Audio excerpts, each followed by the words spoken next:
Iraqi കുർദിസ്ഥാനിലെ എണ്ണ വ്യാപാര മേഖലയെയും മിഡിൽ ഈസ്റ്റിലെ ഊർജ സുരക്ഷയെയും പിടിച്ചുകുലുക്കിയ ഒരു വൻ ദുരന്തത്തിന്റെ വാർത്തയാണ് ഇപ്പോൾ പുറത്തു വരുന്നത്. കുർദിസ്ഥാൻ മേഖലയിലെ ഏറ്റവും വലിയ ഓയിൽ വെയർഹൌസുകളിൽ ഒന്നായ കാസ്ട്രോൾ സംഭരണശാലയ്ക്ക് നേരെ നടന്ന ഡ്രോൺ ആക്രമണം വലിയൊരു നാശത്തിനാണ് വഴിവെച്ചിരിക്കുന്നത്. ആകാശത്തു നിന്ന് പറന്നിറങ്ങിയ ചാവേർ ഡ്രോണുകൾ വെയർഹൌസ് കോമ്പൗണ്ടിനുള്ളിൽ പതിച്ചതോടെ നിമിഷ നേരം കൊണ്ട് പ്രദേശം ഒരു അഗ്നിപർവ്വതം പോലെ ജ്വലിച്ചുയർന്നു.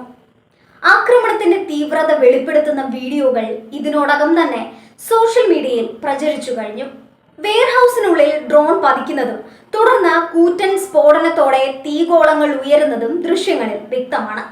നിമിഷങ്ങൾക്കുള്ളിൽ കറുത്ത പുക ആകാശത്തെ മൂടുകയും കിലോമീറ്ററുകൾ അകലെ വരെ ദൃശ്യമാകുന്ന രീതിയിൽ തീ പടരുകയും ചെയ്തു. പെട്ടെന്ന് തീപിടിക്കുന്ന ലൂബ്രിക്കന്റുകളും ഓയിലുകളും സൂക്ഷിച്ചിരുന്ന ഇടമായതിനാൽ തീ നിയന്ത്രണ വിധേയമാക്കുക എന്നത് സിവിൽ ഡിഫൻസ് സേനയ്ക്ക് അസാധ്യമായ ഒരു ദൗത്യമായി മാറി. മണിക്കൂറുകളോളം നീണ്ടുനിന്ന അഗ്നിബാധയിൽ കോടിക്കണക്കിന് രൂപയുടെ നാശനഷ്ടങ്ങളാണ് സംഭവിച്ചിരിക്കുന്നത്.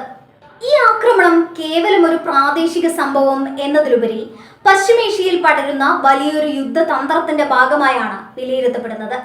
മേഖലയിലെ ഊർജ ഇൻഫ്രാസ്ട്രക്ചറുകളെ ലക്ഷ്യം വെച്ചുകൊണ്ട് ഇറാനും അതിന്റെ സഖ്യകക്ഷികളും നടത്തുന്ന നീക്കങ്ങൾ നാറ്റോ ഉൾപ്പെടെയുള്ള അന്താരാഷ്ട്ര ശക്തികളെ നേരിട്ട് ബാധിക്കുന്നതാണ്. ഇറാഖിലെ കുർദിസ്ഥാൻ മേഖല പാശ്ചാത്യ രാജ്യങ്ങളുടെയും അമേരിക്കയുടെയും പ്രധാനപ്പെട്ട ഒരു തന്ത്രപ്രധാന കേന്ദ്രമാണ്.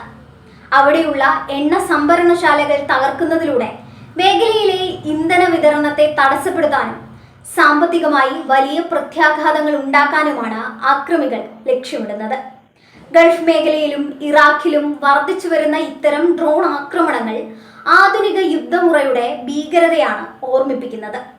റഡാറുകളുടെ കണ്ണുവെട്ടിച്ച് അതിർത്തികൾ കടന്നെത്തുന്ന ചെറിയ ഡ്രോണുകൾക്ക് പോലും വലിയ സാമ്പത്തിക കേന്ദ്രങ്ങളെ തകർക്കാൻ കഴിയുമെന്ന് ഈ സംഭവം തെളിയിക്കുന്നു. കാസ്ട്രോൾ വെയർഹൌസ് പൂർണ്ണമായും നശിച്ചതോടെ വടക്കൻ ഇറാഖിലെ വിതരണ ശൃംഖല താറുമാറായിരിക്കുകയാണ്. ഇത് എണ്ണവിലയിൽ പ്രതിഫലിക്കുമോ എന്ന ആശങ്കയും നിലനിൽക്കുന്നുണ്ട്. സംഭവത്തിനു പിന്നിൽ കൃത്യമായ രാഷ്ട്രീയ ലക്ഷ്യങ്ങളുണ്ടെന്ന് കുർദിഷ് അധികൃതർ സംശയിക്കുന്നു. മേഖലയിൽ തങ്ങളുടെ സ്വാധീനം ഉറപ്പിക്കാൻ ശ്രമിക്കുന്ന ശക്തികൾ ഇറാഖിലെ സുസ്ഥിരത തകർക്കാൻ എണ്ണ കമ്പനികളെയും വിതരണക്കാരെയും ആയുധമാക്കുകയാണ്. രക്ഷാപ്രവർത്തകർ തീയണയ്ക്കാൻ കിണഞ്ഞു ശ്രമിച്ചെങ്കിലും തീപിടുത്തത്തിന്റെ വ്യാപ്തി അത്രമേൽ വലുതായിരുന്നു. വെയർഹൌസ് ജീവനക്കാർക്കും പരിസരവാസികൾക്കും വലിയ ഭീഷണിയാണ് ഈ ദുരന്തം ഉയർത്തിയത്. പശ്ചിമേഷ്യയിൽ സമാധാന ശ്രമങ്ങൾ പരാജയപ്പെടുകയും ഊർജ കേന്ദ്രങ്ങൾ യുദ്ധഭൂമികളായി മാറുകയും ചെയ്യുന്നത് ലോകത്തെ തന്നെ വലിയൊരു പ്രതിസന്ധിയിലേക്കാണ് നയിക്കുക. നയതന്ത്ര തലത്തിൽ കടുത്ത നടപടികൾ ഉണ്ടായില്ലെങ്കിൽ വരും ദിവസങ്ങളിൽ ഇത്തരം ആക്രമണങ്ങൾ കൂടുതൽ തീവ്രമാകാനാണ് സാധ്യത.